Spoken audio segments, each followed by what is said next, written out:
She pulled the trigger once. The sound cracked through the quiet afternoon like thunder off concrete. And when the smoke cleared, a small boy lay on the sidewalk, wheelchair overturned, one hand still clutching the toy car he'd been playing with. Neighbors screamed. Someone dropped their phone. And the woman holding the gun, Karen, just stood there, trembling but defiant, muttering, "He shouldn't have been in the street. Rules are rules." What she didn't know was that 5 minutes later, the boy's father would step out of a black pickup truck, and that father wasn't an ordinary man. He was a Navy SEAL, and this quiet neighborhood was about to become a battlefield of justice. Before I tell you exactly how that moment changed everything, tell me something. What city are you watching the story from right now? Type your city name in the comments. I love seeing where you're all tuning in from. Texas, New York, Chicago, Seattle.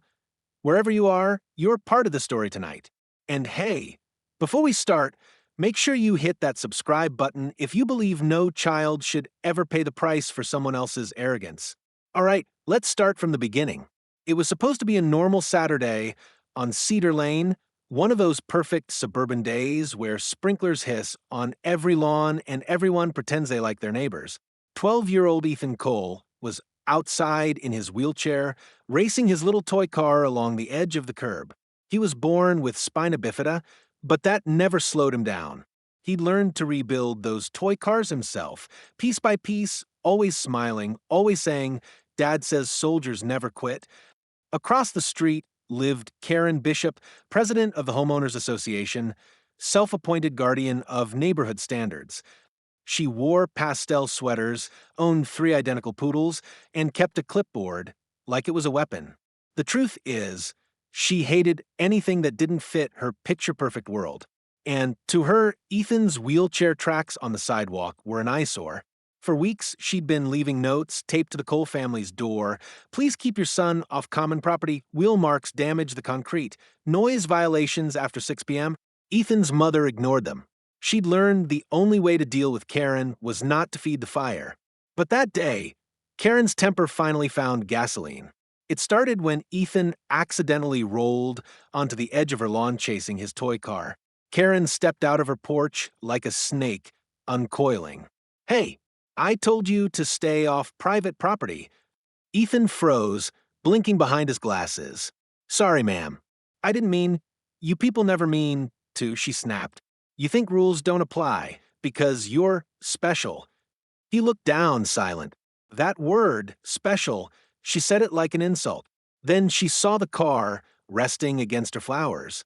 She picked it up and crushed it in her hand. Ethan's eyes filled instantly. "Please, that's mine." Karen smirked. "Maybe this will teach you not to break the rules." And when he tried to roll forward to take it back, she reached into her purse, pulled out a small pistol, one she carried for neighborhood safety, and aimed it at him. No one believed she'd actually do it. Not the couple jogging by, not the teenage kid across the street who froze mid-step. But she did. The shot echoed. Ethan's mother screamed, and the world fell silent. 5 minutes later, the rumble of a truck shattered that silence.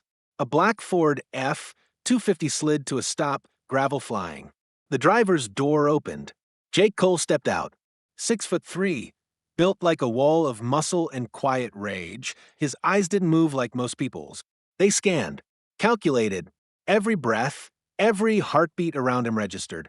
He'd been home from deployment for just 48 hours, long enough to tuck his son into bed twice and promise, "No more danger, buddy. Dad's home for good." Now he was staring at the sight no soldier ever wants to see again, his child lying still, blood soaking into the pavement, neighbors frozen in horror. He dropped to his knees beside Ethan, checked his pulse, faint but there. Then he looked up. Karen was still holding the gun, still insisting, "It was an accident. He scared me. He shouldn't have been here." Jake stood slowly, the way men do when the storm inside them is about to break. He took one step toward her, then another. Someone whispered, "Call 911. Another said, "That's him, that's her father." But Jake didn't hear any of it. His mind had gone somewhere else, back to the sound of bullets in foreign sand, back to the faces of men he couldn't save. And now, all that training, all that control, was focused on one target, the woman who'd shot his son. He spoke softly, almost too calm. Put the gun down. She shook her head. I didn't mean put it down. Her hand trembled. The gun clattered onto the concrete. For a second, everyone thought it was over. But then she made her second mistake. She said, he shouldn't have been out here anyway. Kids like that belong indoors. Jake's eyes went dead quiet, and that was the moment the seal came back. By the time police sirens echoed down Cedar Lane, Jake had already disarmed her, secured the weapon, and started emergency care on his son. He didn't yell, didn't panic, just acted precise, cold, efficient. When the officers arrived, one of them whispered, "Who is this guy?" A neighbor replied, "That's Ethan's dad, Navy SEAL, retired." Karen was sitting on the curb, wrists cuffed, muttering, I didn't know, but ignorance doesn't wash blood off concrete." And that was just the beginning, because the investigation that followed would reveal something far darker than anyone imagined. And Jake Cole was about to uncover a truth that would shake the entire neighborhood to its core. The police took Karen away that afternoon, but peace didn't return with the flashing lights. For hours, the neighborhood buzzed with whispered outrage. Some said it was self-defense, others said it was murder. But Jake didn't care what anyone said. All he cared about was the sound of machines beeping in a hospital room where his son lay hooked to tubes, chest rising and falling like a fragile tide. Ethan was alive, barely. The doctor said the bullet missed his heart by 2 inches. He's lucky, one of them said. Jake just stared at him. My son's not lucky, he replied. He's strong. That night, as the monitors blinked quietly, Jake sat beside the bed holding Ethan's small hand. He'd been trained to handle chaos, war zones, raids, interrogations. But nothing prepares you for watching your child fight, to breathe. When the nurse left, he pulled out his phone and opened his old encrypted contacts list, the one he swore he'd never use again. At the top was a name, Chief Mason Briggs, former SEAL commander, now working in private intelligence. Jake typed a message, need info. HOA president. Name, Karen Bishop. Shootout. My kid's the victim. The reply came within minutes. Copy that. Give me 24 hours. Jake leaned back, eyes on the ceiling. He'd learned long ago. In combat, truth is your weapon. And he was about to reload. The next morning, Karen's face was everywhere. News vans lined the street. Reporters used words like community tragedy and misunderstanding. Some even painted her as the victim, claiming she'd been harassed by neighbors for enforcing rules. Jake turned off the TV. Before he punched it, he walked outside and for the first time noticed something odd. His mailbox was gone. Just the post remained, cleanly cut at the base. He frowned. The mail carrier passing by said, "Yeah, HOA ordered replacements last week. Said they were a safety upgrade." Safety. That word again. Jake checked the post, hollow inside. Then he saw it, a small black lens glinting in the sun. A camera. He crouched, snapped it free, and slipped it into his pocket. Whoever installed it wasn't just watching, they were recording. That evening, Briggs called back. "You were right to ask," he said. "Karen Bishop's not just some suburban control freak." Jake's jaw tightened. Then what is she? Connected. Her HOA isn't a normal association. It's tied to a shell company called Bluegate Properties. We've been tracking it for months, laundering money through neighborhood fees, maintenance budgets, and fake fines. Jake stood silent. Briggs continued, "And get this, your HOA treasurer disappeared last summer. Reported missing, no leads. Bishop was the last person to see him." Jake looked out the hospital window. She wasn't just enforcing rules. She was protecting something. He spent the next day walking through the neighborhood, quietly observing. Every mailbox now matched, freshly painted, identical height. Every one of them could hide a camera like his. At the clubhouse, new security signs were posted, monitored 24/7 by Bluegate Safety Systems. But the company didn't exist online. No website, no registry, nothing. He approached the HOA secretary, a nervous man named Drew. "Bluegate," Jake said. "When did you hire them?" Drew swallowed hard. "Karen handled that. She said corporate partners wanted tighter surveillance. I didn't question it. Who's corporate? I don't know, Drew whispered. She just said they keep the neighborhood safe. Jake leaned in. Safe from who? Drew's voice dropped to a whisper. From people who ask too many questions. That night, Jake went back to the hospital to find a stranger standing outside Ethan's room. A man in a suit, clean cut, pretending to look at his phone. Jake approached quietly. You lost? The man smiled faintly. Just checking on the boy. I work with community safety. Jake's instinct screamed. You mean Bluegate? The man's smile never wavered. We all want what's best for the neighborhood. Jake took one step closer. Then why are you watching my son? The man's jaw tightened. Because your son saw something he shouldn't have. Jake froze. What did you say? But before he could grab him, the man slipped into the elevator and vanished. When Jake rushed to the nurse's desk, no one had seen him come in. No visitor record. No name. It was like he'd never been there at all. He drove straight home and tore apart the HOA's community database. Files left unlocked in the clubhouse computer. Most were standard nonsense. Lawn care, budgets, meeting minutes. But buried in a folder labeled Cedar Security, he found invoices from Bluegate for audio integration devices.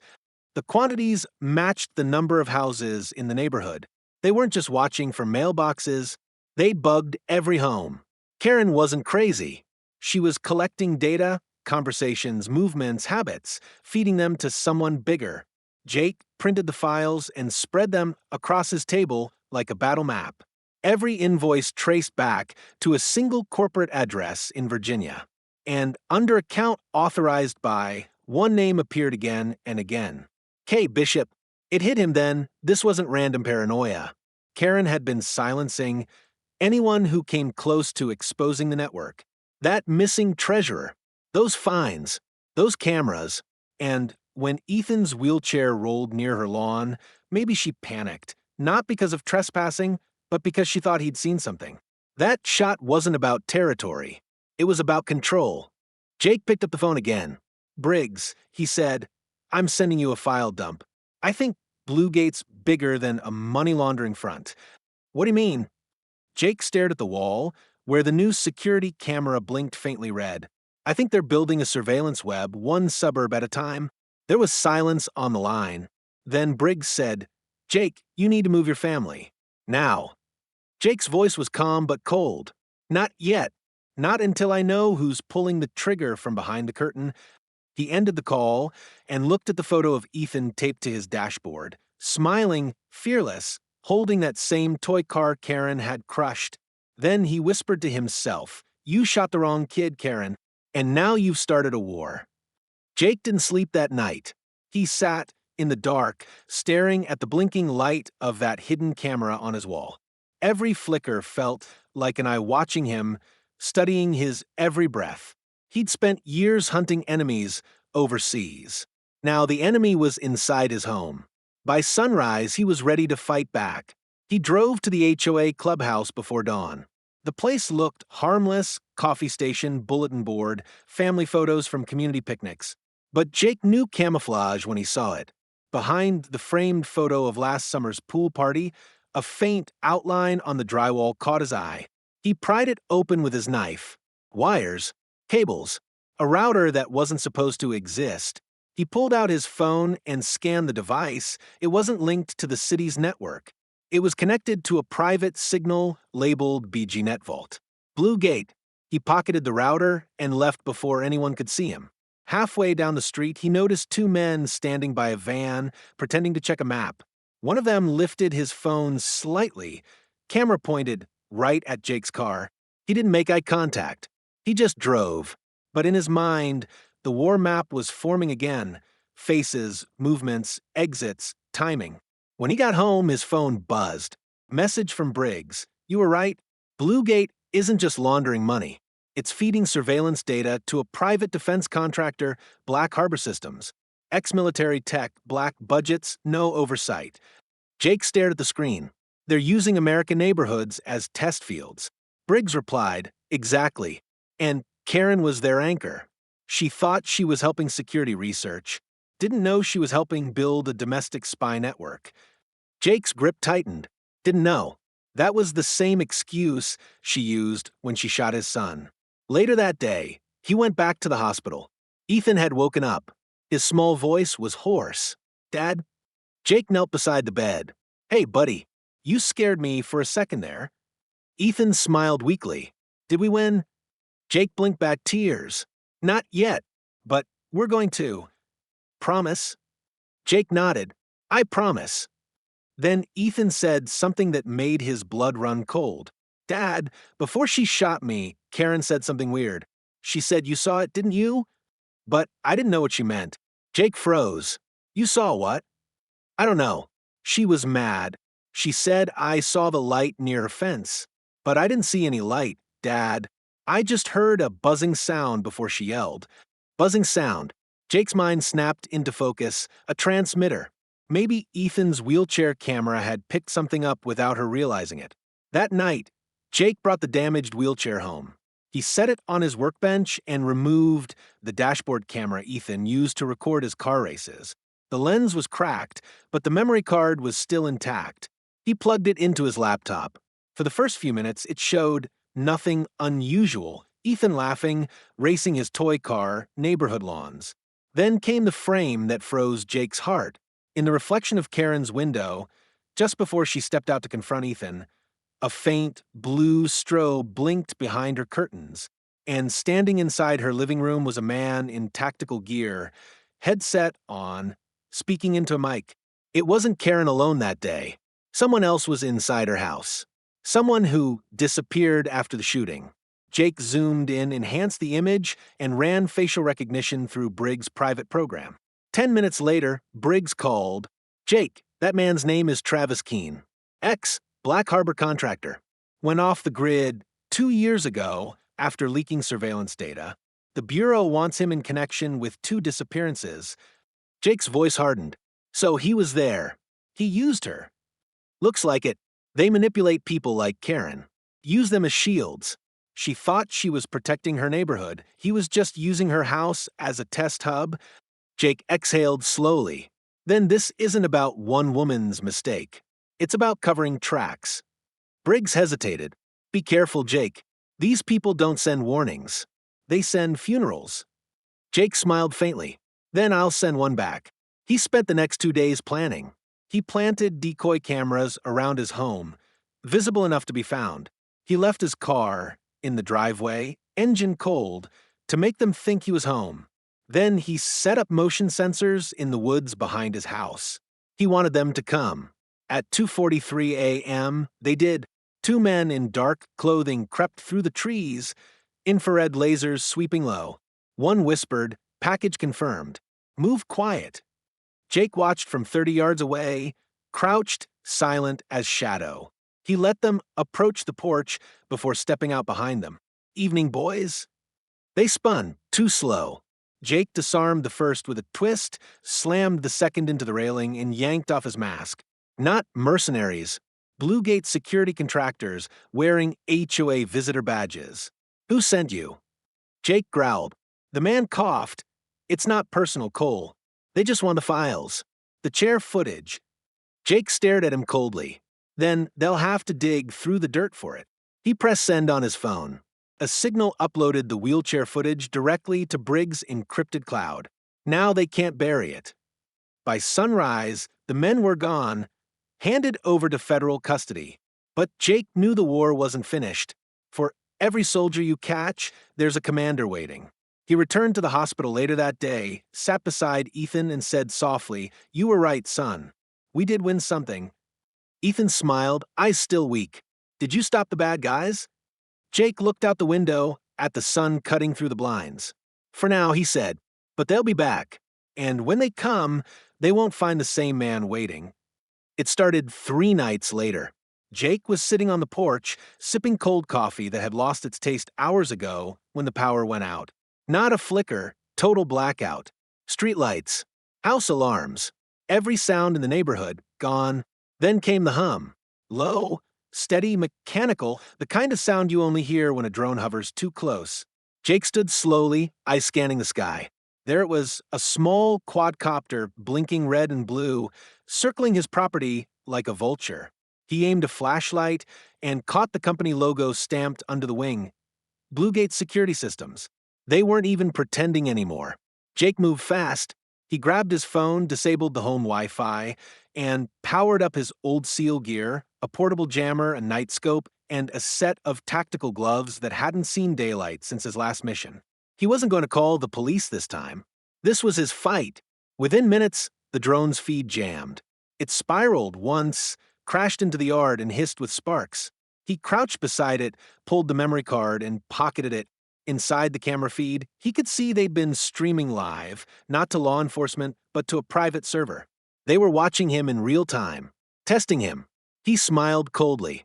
"You just failed your test." By morning, Briggs called again. "They know you're on to them, Jake. We picked up chatter. Bluegate's upper command wants you silenced. Permanently." Jake laughed bitterly. "They tried that last night." Briggs sighed. "You need to move out. You've got a kid to protect." But Jake's voice was steady.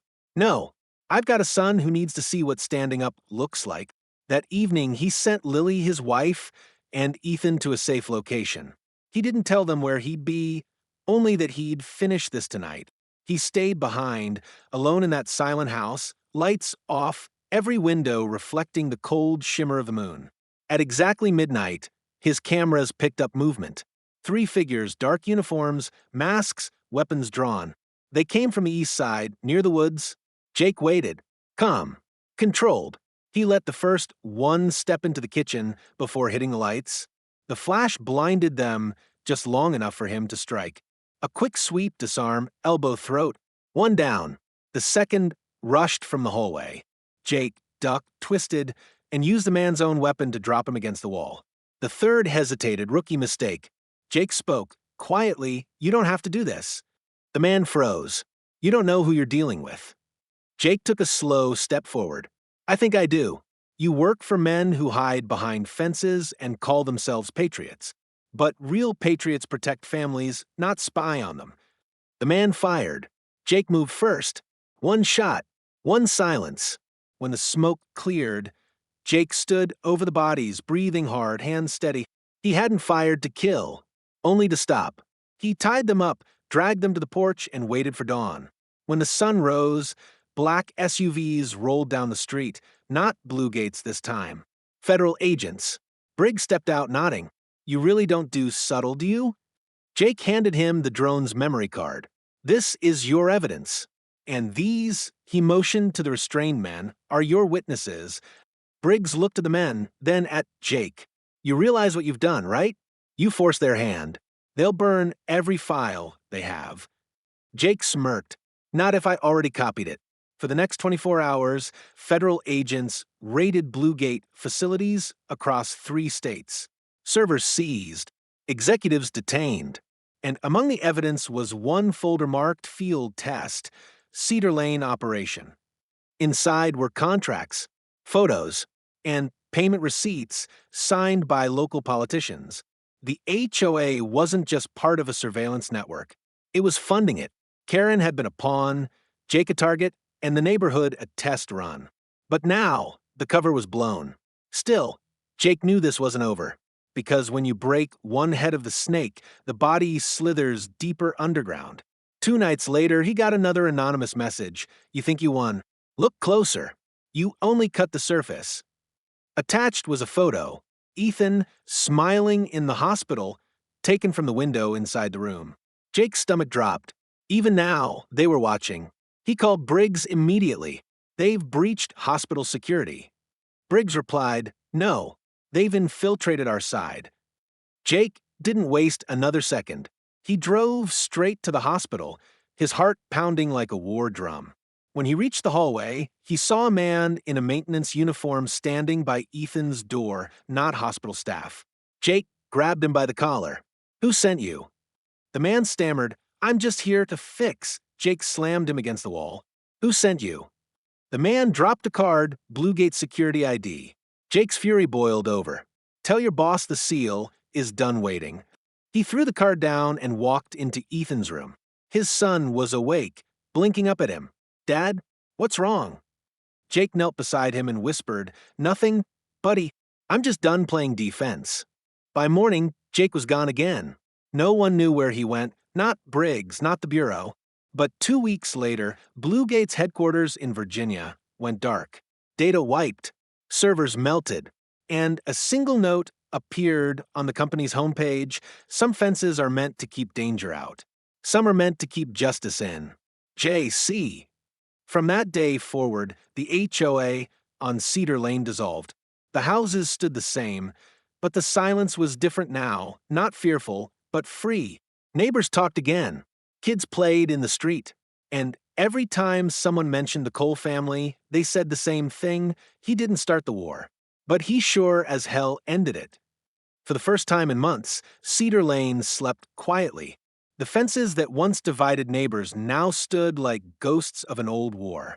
And in the middle of that quiet was a boy learning how to walk again. Ethan's recovery was slow, but relentless. Every morning he whispered the same thing before therapy: "Dad says soldiers never quit."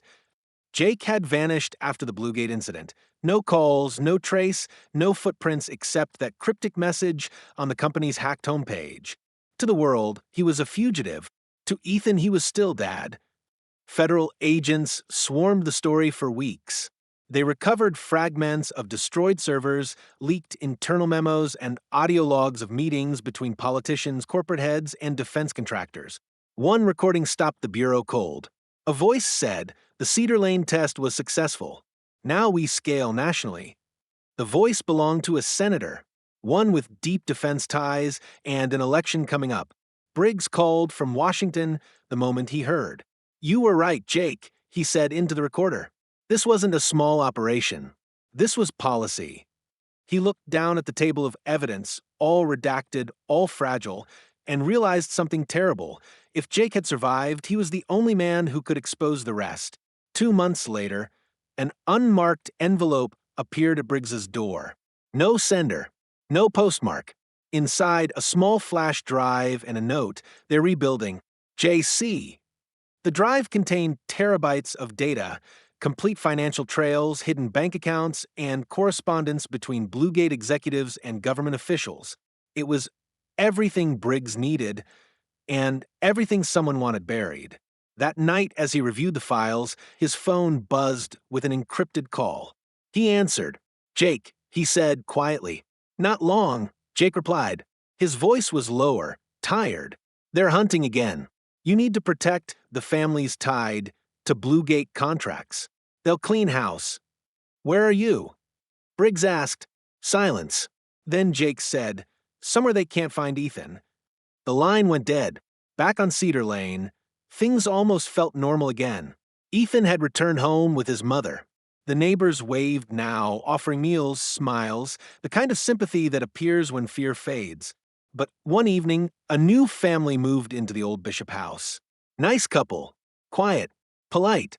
Except their moving truck bore a logo that made Lily's heart stop.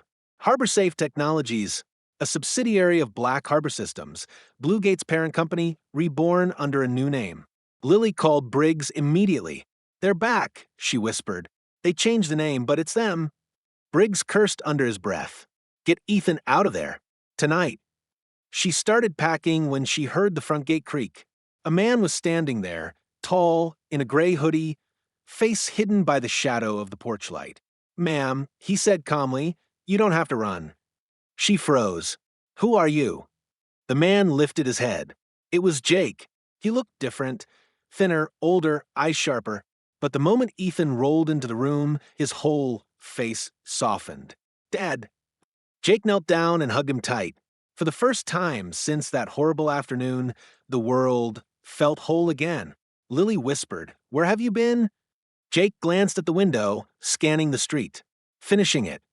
He explained quietly, Bluegate wasn't destroyed. It was relocated, rebranded. He'd tracked the remnants across 4 states, following money trails to a private research lab in Nevada. "They're still building the network," he said. "Only now they're calling it Neighborhood Defense Grid. It's the same program, new mask." Lily's hands trembled. "So it never ends?" Jake shook his head. "Not until someone ends it for good." Briggs arrived the next day. He hugged Jake like a brother and said, "I thought you were dead." "Almost," Jake replied, "but I had one more mission left." They spent hours at the kitchen table, mapping everything: names, routes, code, transfers, corporate aliases. Briggs wanted to bring it through official channels, but Jake stopped him. "They'll bury it again," Jake said. "You know how this works. The higher it goes, the thicker the dirt." "So, what's the plan?" Jake looked at Ethan, then back at him. "The truth doesn't belong in a courtroom anymore. It belongs to the people." He handed Briggs a small hard drive. "Everything, documents, recordings, locations. When the time comes, leak it. All of it." Briggs frowned. "What about you?" Jake smiled faintly. "I'll make sure they don't stop you before you do." That night, as rain drummed softly against the windows, Jake stood by Ethan's bedside. His son slept peacefully, breathing evenly for the first time in months. He whispered, "You don't have to be a soldier, buddy. Just be brave. That's enough." Then he slipped out quietly before dawn, leaving behind nothing but his dog tags on the kitchen counter. 3 days later, news networks across America exploded. Massive data leaks, names of officials, secret funding, suburban surveillance networks exposed. The country erupted in outrage. Reporters called it the Bluegate Files. Every major outlet confirmed one source behind the leak, an anonymous military operative known only by the initials JC. But the celebration didn't last long. One morning, Briggs received another envelope. Inside, a photograph of Jake standing on a desert ridge facing the sunrise. On the back, 2 words written in black ink: "Mission complete." No body was ever found. No signal trace. Only silence. Months later, Ethan appeared on the local news, using a cane now instead of a wheelchair.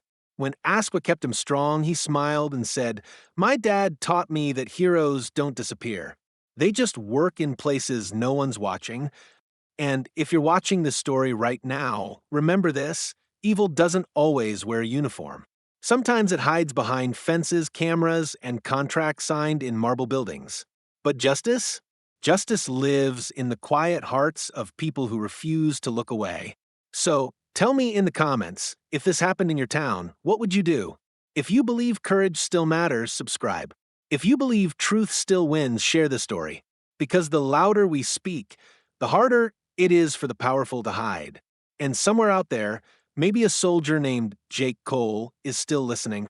10 years later, Cedar Lane had changed again. The houses were newer, the lawns neater, but the ghosts still lingered in the cracks of the sidewalks, whispers of a war that no one had written into the history books. Ethan Cole was 22 now. He walked with a slight limp, a reminder of the day his world shattered. But the boy in the wheelchair was gone. In his place stood a man who carried his father's calm and his mother's strength. He didn't talk much about what happened.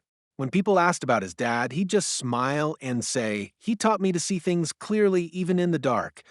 After college, Ethan returned to Cedar Lane. He studied computer security, partly out of curiosity, mostly out of unfinished business. And one evening, while sorting through boxes in the attic of the old house, he found something that made his heart stop.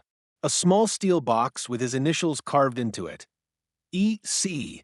Inside, a folded letter and a drive wrapped in cloth. The letter was in his father's handwriting. "Son, if you're reading this, I'm gone, or far enough away that coming back would cause more harm than good. I spent my life fighting in the open and in the shadows, but the real battle was never about guns or secrets. It was about people like you. You were the reason I fought. You're the reason I stopped. The drive in this box holds everything they'll try to hide again one day. But the files aren't weapons, they're lessons. Learn from them. Build something better. And remember, courage isn't the absence of fear, it's doing the right thing while you're still afraid." Dad. Ethan sat there for a long time, letter trembling in his hands. The room smelled of dust and old wood, but in that moment it felt like his father was right beside him again. Steady, unshakable. He plugged in the drive. It wasn't filled with classified intel or coordinates. It contained stories, testimonies from families in neighborhoods across the country who had been spied on, manipulated, silenced. people who'd suffered quietly under the same safety programs that Bluegate had started. And at the end of the folder, a single video file titled Legacy. Ethan clicked play. His father's face appeared, older, weathered, but alive. "Hey, buddy," Jake said softly. "If you're watching this, it means I did what I had to do. You probably think I was just fighting bad guys, but that's not the whole truth. What I was really fighting was the idea that ordinary people can't make a difference. If they scare you into silence, they win. So don't be silent. Talk, build, protect. Use what you know to make sure no kid ever feels helpless again. That's your mission now. I love you, son." The screen went black. Ethan sat in silence, tears running down his face. Then he whispered, "Copy that, Dad." Months later, Ethan launched a small online network under a simple name, Project Cole. Its purpose wasn't revenge, it was awareness. He began exposing modern privacy violations, unethical tech firms, and corrupt neighborhood surveillance programs. He used his father's files not as weapons, but as proof. And within a year, Project Cole became a national movement. People started sharing their own stories. Veterans, whistleblowers, parents. Ordinary citizens who had felt powerless finally had a voice. And every time a new case surfaced, Ethan signed his reports the same way his father signed his final note. For those who can't fight back, JC. One winter evening, Ethan was invited to speak at a university in D.C. After his talk, a man in a dark coat approached him. Gray-haired, quiet, eyes sharp. "You're Jake Cole's son," he said. Ethan nodded cautiously. "You knew him?" The man smiled faintly. "He saved my life once. Name's Briggs." Ethan froze. "You're Briggs." Briggs nodded. "Your dad said you'd finish what he started. Looks like he was right." He handed Ethan a small envelope. Inside was an old photograph. Jake, younger, standing beside Briggs on a desert ridge, sunrise behind them. On the back, a short line written in Jake's handwriting, "For when he's ready." Ethan looked up, eyes wet. "He really made it, didn't he?" Briggs smiled. "He always did."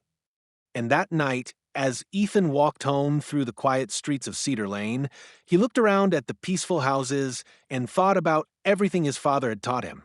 Justice isn't a moment. It's a chain reaction. One act of courage can light an entire city. He stopped under a streetlight, the same one that used to hum outside Karen Bishop's old house. He whispered into the cool air, "Rest easy, Dad. We're still fighting the right way." If you've stayed with this story until now, take a moment. Ask yourself, what kind of world are we leaving for the next generation? Because courage doesn't always come with medals or uniforms. Sometimes it's a father who refuses to give up. Sometimes it's a son who refuses to stay silent. So, tell me in the comments, do you believe one voice can still change the world? If you do, hit that subscribe button. Share this story, because the more people who hear it, the less power fear will ever have. And remember, heroes don't always fight wars. Sometimes, they just make sure truth never dies.